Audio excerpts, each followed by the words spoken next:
बिस्मिल्लाहिर्रहमानिर्रहीम। अस्सलाम वालेकुम नाज़रीन, मैं हूं कंबर ज़दी। यूट्यूब पे आप मेरा व्लॉग देख रहे हैं। अल्लामा साद रिजवी साहब को रिहा कर दिया गया है और इस टाइम वो मस्जिद रहमतुल लिल आलमीन पहुंच गए हैं। आज के व्लॉग में मैं आपको बताऊंगा कि रिहा होने के बाद उनका पहला बयान क्या है, उन पर क्या पुलिस ने तशद्दुद किया, उनसे जब ये सवालात किए गए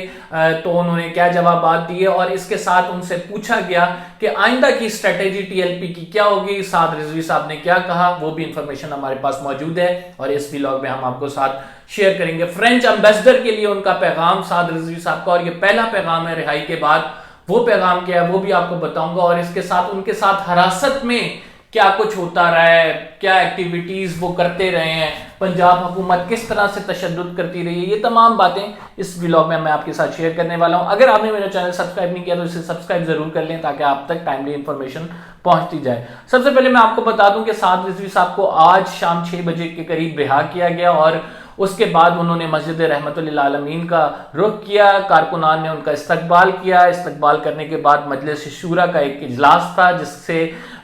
उनकी मरकजी क़ियादत जो है उसने मुशावरत करनी थी और उसके बाद उन्होंने खिताब किया एक अपने कारकुनान से, और वो खिताब क्या था वो भी मैं आपको बताऊंगा।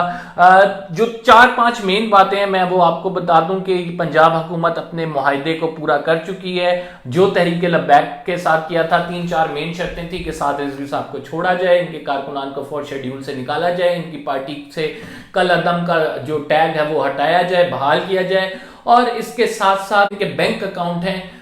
उनको दोबारा बहाल किया जाए क्योंकि वो फ्रीज कर दिए गए थे इनकी तहरीक को जब कल अदम करार दिया गया था। तकरीबन सारी शिकों पर अमल दरामद हो चुका है। सिर्फ एक चीज जो है बैंक अकाउंट्स के हवाले से, उस हवाले से मामला 2-3 दिन में सामने आ जाएंगे क्योंकि उस पर अभी अमल दरामद होना बाकी है। इनकी जमात की जो फंडिंग है वो इस टाइम रुकी हुई है और वो इस वजह से ही रुकी हुई है क्योंकि इनके अकाउंट्स जो हैं वो फ्रीज हैं। बाकी साद रिजवी साहब जब आज रिहा हुए हैं तो उन्होंने कारकुनान से भी बात की है, खिताब भी किया है, मजलिस शूरा के अरकान से मुलाकात भी किया है, बड़ा ज़बरदस्त इस्तकबाल किया गया। इस टाइम रहमतुल लिल आलमीन में वो मौजूद हैं जब मैं ये वीडियो बना रहा हूँ। मैं आपको वो बताऊंगा कि उनके साथ क्या बीती, अपनी जो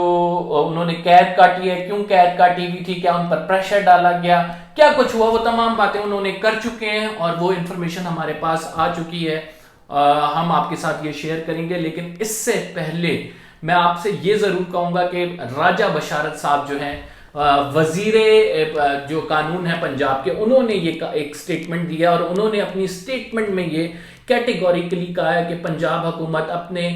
मुआहदे पर अमल दरामद कर चुकी है और टीएलपी के साथ जो भी हमने डील की थी वो वसी तर कौमी मफाद में हमने पूरी कर ली है और अब टीएलपी पे है कि टीएलपी ने जो हमारे साथ मुआहदा किया है वो उस पर कायम रहे। अभी अब से कुछ दिन बाद जो है खादिम हुसैन रिजवी साहब का उर्स आ रहा है जिसपे एक बहुत बड़ा इज्तिमा है, तो हुकूमत मॉनिटर भी करेगी, चेक भी करेगी कि आया कि टीएलपी अपनी डील पर कायम रहती है या नहीं रहती। बात करते हैं हाफिज साद हुसैन रिजवी साहब की। उनको क्या तशद्दुद का निशाना बनाया गया कैद में, ये सवाल उनसे किया गया। उनका जवाब था कि जो रास्ता और जो राह मैंने इख्तियार की है ये राह बड़ी मुश्किल है और इसमें तशद्दुद का अगर मुझे निशाना बनाया भी गया तो इसमें कोई बड़ी बात नहीं है। मैं वो मकसद, जिस मकसद को हम अचीव करना चाहते थे, उसके लिए जो जिंदगी का आखिरी सांस है उसमें मेहनत करता रहूंगा, उसके लिए मैं लड़ने मरने को तैयार हूं। उन्होंने कहा कि ये बात कम नहीं है कि मेरे कारकुनान की टांगें तोड़ी गई, उनका खून बहाया गया, उनको मारा पीटा गया,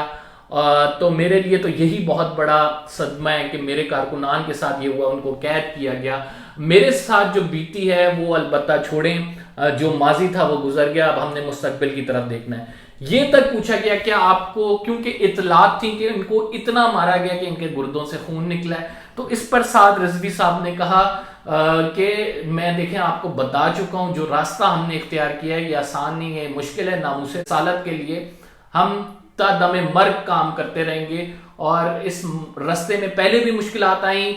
मैंने मुश्किलात सही भी हैं और आइंदा आने वाले वक्त में भी मुश्किलात आई तो हम उसको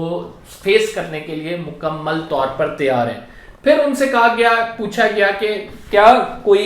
डील के लिए आपको प्रेशराइज किया गया, क्या आपको दौरान हिरासत पंजाब हुकूमत की जानिब से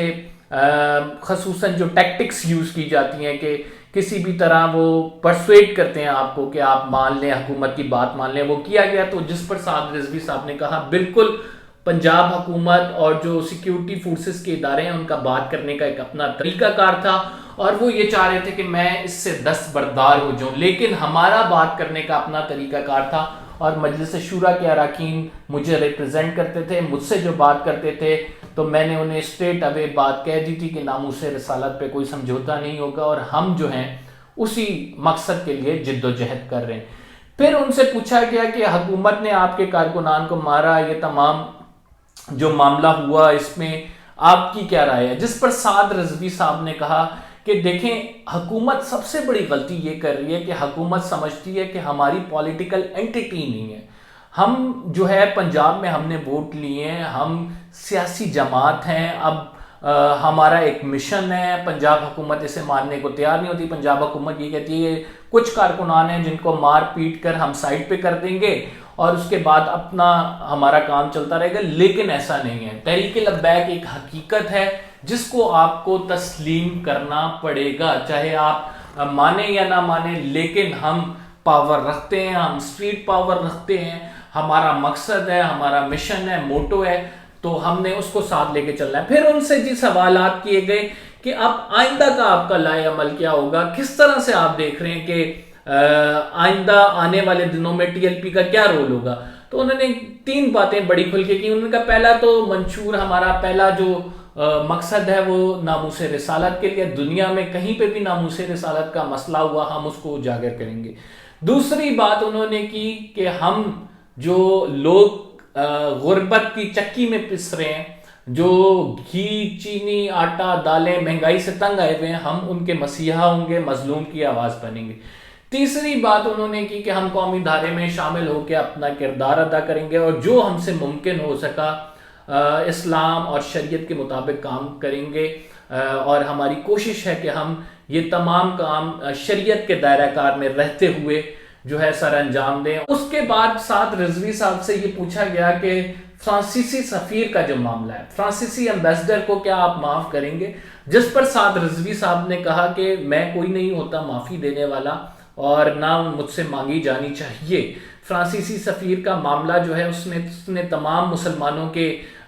دلوں کو جو ہے جھنجھوڑ دیا، اور ناموس رسالت پہ حرف آیا، اس وجہ سے ہم نے یہ احتجاج کیا تھا۔ اور ہم پرٹیکولرلی فرانسیسی سفیر یا فرانس کے حوالے سے کوئی بات نہیں کرنا چاہتے، کیونکہ انہوں نے ہماری دل آزاری کی، اور جب تک معافی نہیں مانگی جائے گی اس ملک سے ہمارا کوئی تعلق نہیں ہے۔ ہم ٹی ایل پی کی جماعت یہ بات آپ کو انشور کرتے ہیں کہ ہم کبھی بھی فرانسیسی سفیر یا فرانسیسی ایمبیسی کے حوالے سے ہم ان کے لیے نہ سافٹ کارنر رکھتے ہیں اور نہ ہی آئندہ فیوچر میں رکھا جائے گا۔ اور انہوں نے صرف ہماری نہیں پوری دنیا میں بسنے والوں مسلمانوں کی دل آزاری کی ہے، تو لہٰذا ان کو اس معاملے پر